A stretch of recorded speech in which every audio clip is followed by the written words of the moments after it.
Hey everybody, and welcome to your October in-service. This is Jessica McKeon coming to you from Madison, Wisconsin, and as just a reminder, I'm your Fixed Site Director. I wanted to introduce you to the newest member of the family, very important. His name's Bacon, and he's pretty cute. Also very full of vim and vigor, so I'm sure that you'll be hearing him as he plays with absolutely everything in my upcoming videos. So hopefully all of you had a great September. From a collection standpoint, it wasn't that great for us, but there were some reasons for that, and we've taken some actions to prevent that going forward and to improve our collections. So, looking back at September, as a territory, we collected at 97.9% of goal. And unfortunately, that's the first time that we've missed goal since last October.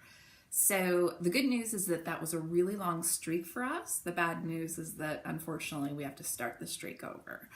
That was due in part to a lower PPP or split rate for the territory. And then also we found out that there were about 4,000 donors who were looked over or deleted from the campaign that was going on, and due to a segmentation issue in telerecruitment. So for some reason, those donors weren't being called, which is a pretty large number of donors, and that might be part of the reason that we just weren't having that many donors come through the door. And I know that the managers and I have heard from a lot of you that we just haven't had the donors that we need in order to meet our goal, and you're right. So hopefully that problem is now behind us. It looks as though the booking numbers are much better going forward. I'm filming this on October 4th, and already things look like they're turning around a little bit. So that's good news. I also wanted to just remind all of you that when donors do come through the door, that platelets are absolutely the priority. I think that everybody knows this, but I just wanted to remind you that you should never be sacrificing a triple or a double in order to get a concurrent plasma.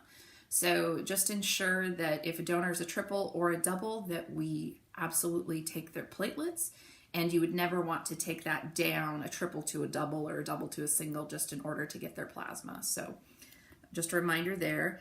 And then to always also collect concurrent plasma on any PAS products.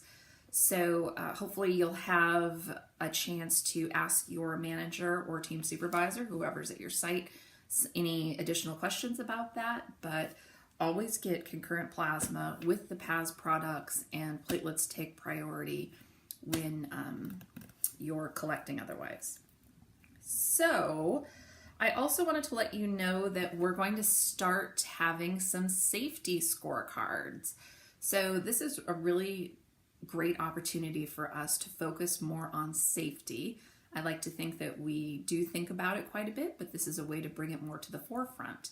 And the way that we're going to be doing this is that there's going to be a scorecard that's issued every month that basically shows if we've had any needle sticks, slips, trips, falls, that sort of stuff. And we'll be able to look at it, see where the culprits are, and hopefully help everyone become more safe in their day-to-day operations. So we can learn from what's happened to others and hopefully prevent that going forward. As part of that, though, we want to ensure that we have very engaged safety committees at all of our sites. So if you have any interest in safety at all, please let your manager or supervisor know so that we can ensure that we get you to those safety committee meetings. Those are held monthly, and it's really important that we have representation at those so that you yourself can learn about what's going on in the region, in your site, and ensure that you have a say in how to make things better. So we would really appreciate if any of you would like to be on the safety committee. We can make that happen. So again, please talk to your team supervisor or manager. We also, we've been listening to you, and we understand that you would like to have more information about what's going on in the business. So we are going to be launching a Fixed Site C1 newsletter. And remember, our territory is called C1, so that's why we're focusing on that. And this newsletter is going to be focused on kind of the whys behind certain decisions are made. So I know a number of you have asked when certain things have come across, why did we make that decision? It doesn't make a lot of sense, things like that. And so we'll be having some articles in there that will help explain the why. And then also we're going to have a section where you can meet some of our executives and learn a little bit more about them. So we hope that will allow you to understand them a little bit more, and we'll be open to taking questions from you guys, suggestions, anything like that. It's really meant to be a fun newsletter. We're thinking it'll probably be 2 pages maximum. We'll post them in the Fixed Sites in color. You'll all get them in your, oh, there goes my cat again, my older cat. So you'll get them in color at the Fixed Sites. You'll get them in your mailboxes in black and white. So you can take a look, you can read through them and be a little bit more up to date on what's going on.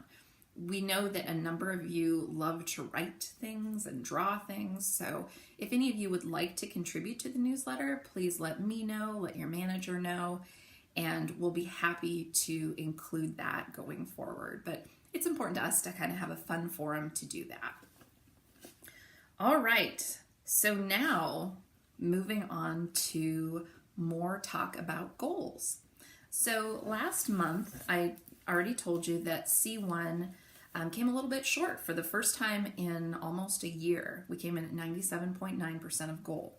That being said, though, we had 5 regions out of 8 make goal.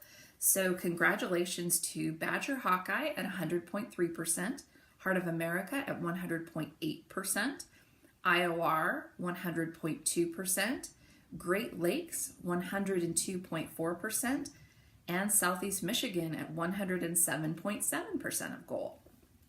We had 3 regions that came in under goal, and I know that there have been some things that we've been looking at in those regions in order to hopefully help increase their goal attainment going forward. But we have Central Ohio at 94.6%, Northern Ohio at 89.4%, and Western Lake Erie at 72.2%. For our 3 sites in Missouri, Illinois, Effingham came in at 93.1% of goal, Jefferson City at 93.5%, and Columbia knocked it out of the park at 131% of goal. All right, on to split rates. So Badger Hawkeye came in at 2.07, Heart of America at 2, IOR at 2.18, Great Lakes 2.15, Southeast Michigan 1.97, Central Ohio 2.17, Northern Ohio, this is a really big improvement. Great job, you guys, at 2.09. I love saying that. Western Lake Erie 2.09, Effingham 2.06, Jefferson City 2.21, and Columbia at 2.19. As far as the sites above 2.11 go, I was really impressed with the list this month, as there are some of our old favorites, of course, and then there are some new names on here.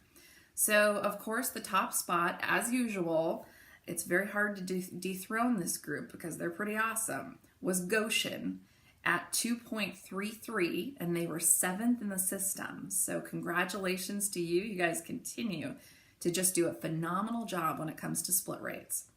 Second on our list for C1 was Polaris at 2.26. Very good for them. Jefferson City, of course, at 2.21. Green Bay at 2.2. Lutheran, you again beat Fort Wayne at 2.2. Columbia, 2.19. La Crosse, I was so impressed to see you guys on this list. 2.17, great job. Flint at a 2.16. Lansing, 2.15. Stone Ridge, 2.15. Carriage Place, 2.14. Dubuque, 2.14. And Warzel in Northern Ohio, 2.14. And East Madison at 2.12. So a really great list. Very proud of everybody who made this list, and hopefully in October we'll see even more names. So hopefully all of you have a great month, a great Halloween, and a great rest of your day, and I'll see you again in November. Thanks.